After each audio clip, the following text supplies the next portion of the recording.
day 4 on the South Downs Way. Just left my campsite in Washington. I'm returning to the trail now by this footpath. A very nice campsite last night.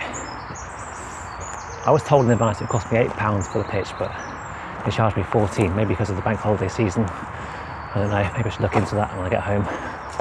It was a very nice, well-maintained site, catering well for caravans and that sort of thing.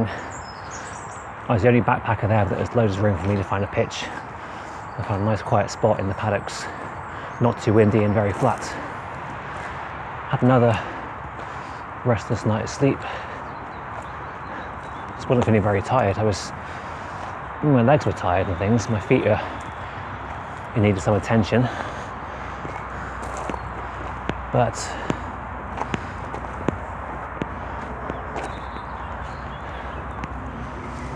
I think my tent was pitched a bit too high, and with it being higher, it was a bit short on the length on the ground, so I had both my head and my feet touched in the tent, either end, which is not ideal. Plus I could not just settle on my inflatable mat. I found it was quite cold. So I've got 2 more nights to endure with the camping. And I think for my next trip, I may look into a different sleep system because this was not quite working for me, although it is quite lightweight. Today's walk is less than 19 miles. I'll be crossing, I guess, Chanctonbury Rings fairly soon. An ancient Neolithic or Bronze Age site. And eventually Ditchling Beacon before I turn down into the village for my next campsite. I'll see you later on.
With this being a Tuesday and most people going back to work after the bank holiday, I've had a fairly peaceful and solitude experience along the South Downs Way today.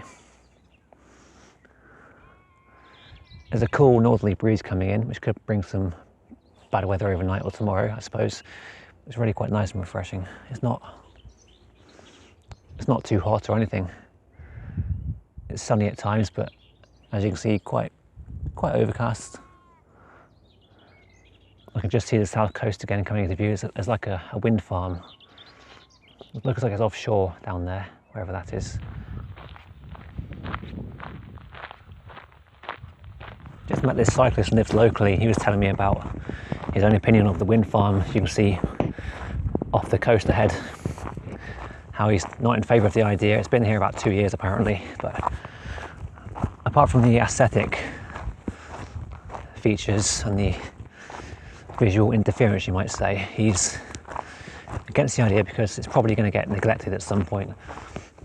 There's a 20-year lifespan on these things and their components, and because it's hard to get to, it's going to be neglected, and also the effect that it'll have, all the man-made materials left on the seabed affecting the marine life.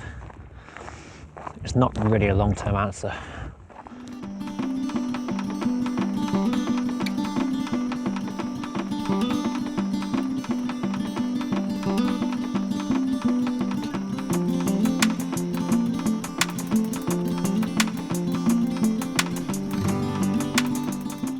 Since crossing the river near Amberley yesterday, I've seen a definite shift in the landscape. So there's been less, although there's been a lot of the hard ground beneath my feet, there's been less of the distinctive, relentless chalk downs I was following for the first half of the trail.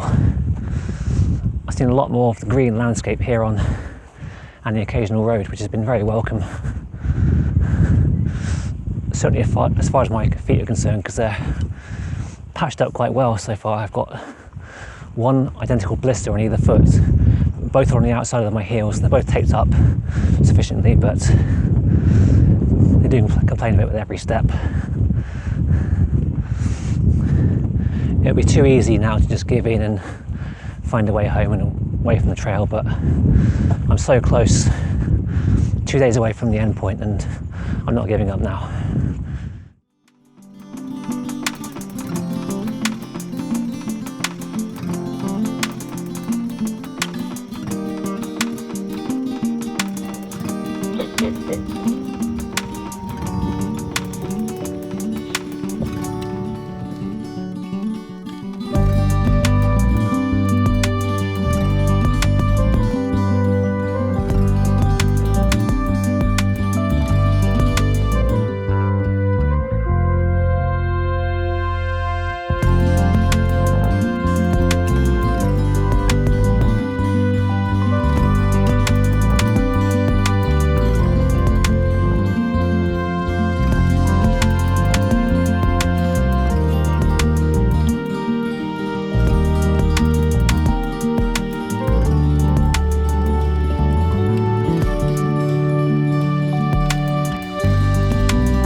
Towards Trudley Hill, if that's how you say it, and the youth hostel before that. And back there at the car park, halfway up, there was an incident requiring 2 police cars to attend. I think what happened was one of the cows from the neighbouring field escaped and was in the road or something. I'm not really sure what was going on, but it seems a bit strange to have police in attendance to deal with that sort of thing.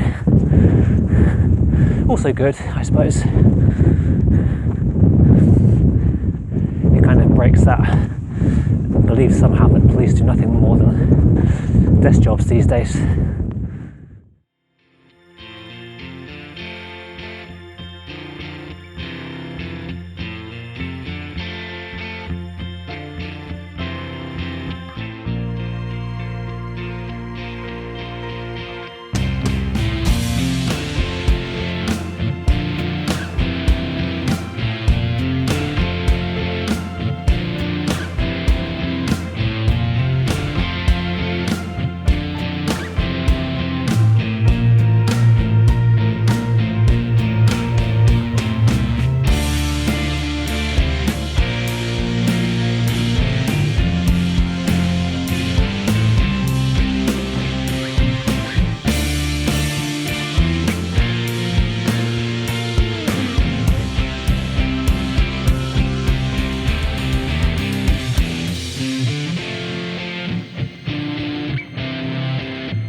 seems I was a bit presumptuous in my forecast of heavy rain, because apart from a few drops initially, nothing actually fell in this area anyway.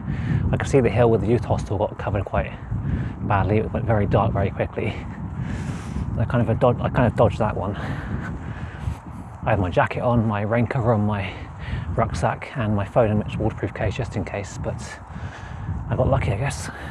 I'm now crossing over West Hill down towards the village of Pycombe, and crossing the road there I got one last long climb up past those windmills you can see there.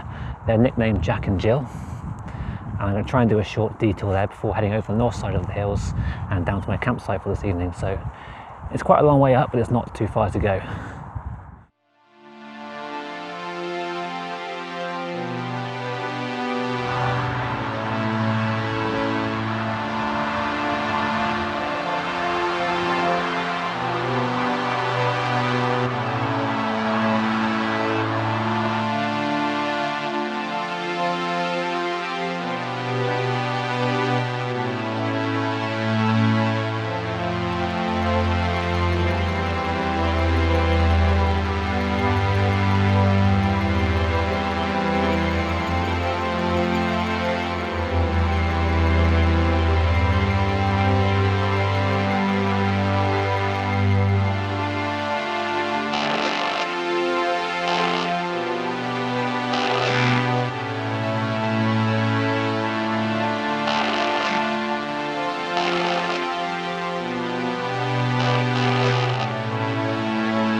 So it's obviously raining now, and these docile cars are now blocking the gate.